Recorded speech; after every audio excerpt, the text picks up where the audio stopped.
قربانی کرتے یا جو بھی وہ کام کرتا ہو مہینے میں کماتا ہے اور گھر میں کھانے پینے کے سامان کا انتظام کرتا ہے.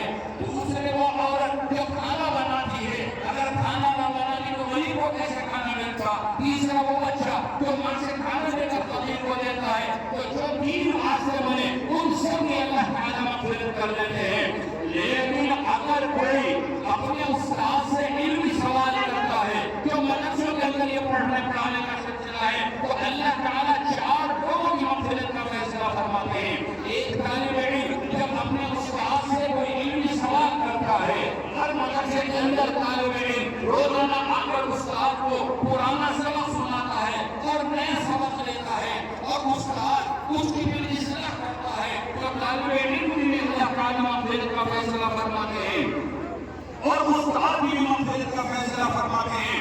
اور درسگاہ کے اندر جتنے طلباء طالبات استاد اور طالب علم کے بھی پڑھنے پڑھانے اور سوال کرنے اور جواب کرنے کی گفتگو کو سنتے ہیں اس کی بھی مغفرت فرماتے ہیں.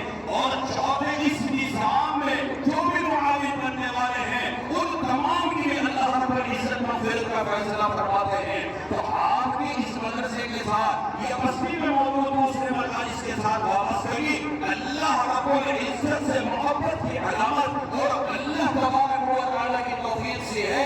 اس پر بھی اللہ تبارک و تعالیٰ کا شکر ادا کیجیے اور ان مدارس کی قدر بھی کیجیے اور ان مدارس کے ساتھ بھرپور تعاون اور احسان بھی کیجیے. میرے عزیز دوستوں اور ساتھیوں اللہ تعالیٰ نے یہ اولاد جو ہمیں دی ہے یہ اللہ تبارک و تعالیٰ کی ایک نعمت ہے. ہمیں اپنی اس اولاد کی تعلیم و تربیت کی بہت فکر کرنی چاہیے.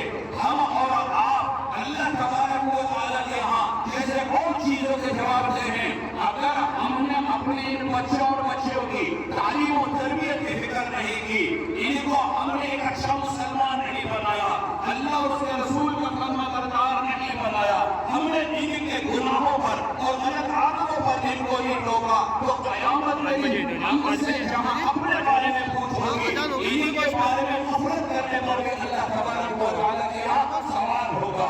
کیونکہ اللہ کے رسول نے کیا فرمایا کلکم راع وکلکم مسئول عن رعیتہ. تم میں سے ہر ایک ذمہ دار ہے اور تم میں سے ہر ایک سے پوچھا جائے گا. اگر گھر کا بڑا ہے شوہر ہے تو اس سے بیوی کے بارے میں پوچھا جائے گا. باپ ہے تو اولاد کے بارے میں پوچھا جائے گا. ماں ہے تو اولاد کے بارے میں پوچھا جائے گا.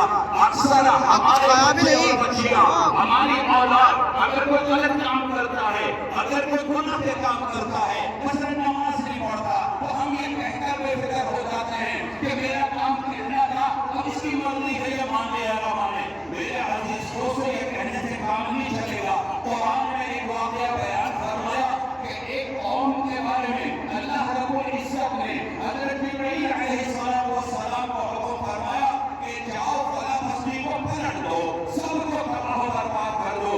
حضرت جبرائیل نے پوچھا اللہ تبارک و تعالیٰ آپ نے فلاں بستی کو ہلاک کرنے کا حکم دیا حالانکہ وہاں پر ایک آپ کا بندہ ایسا رہتا ہے جس نے ساری زندگی ہمیشہ آپ کی فرما برداری کی کبھی کوئی غلط کام نہیں کیا کبھی کوئی گناہ نہیں کیا اور آپ نے فرمایا سب کو ہلاک کرنا ہے یا اس کو بھی ہلاک کر دوں.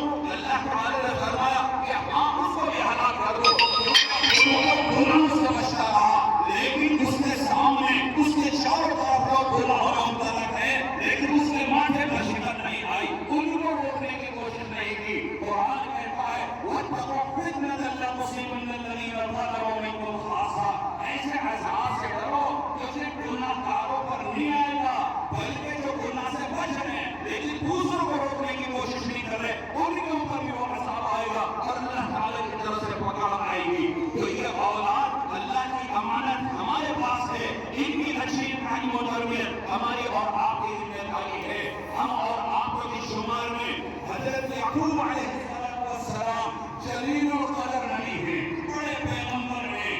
ان کے چچا حضرت اسماعیل علیہ السلام جلیل القدر پیغمبر. قربانی کے موقع پر حضرت ابراہیم حضرت اسماعیل کا واقعہ آپ سب کو معلوم ہے. اللہ نے بہت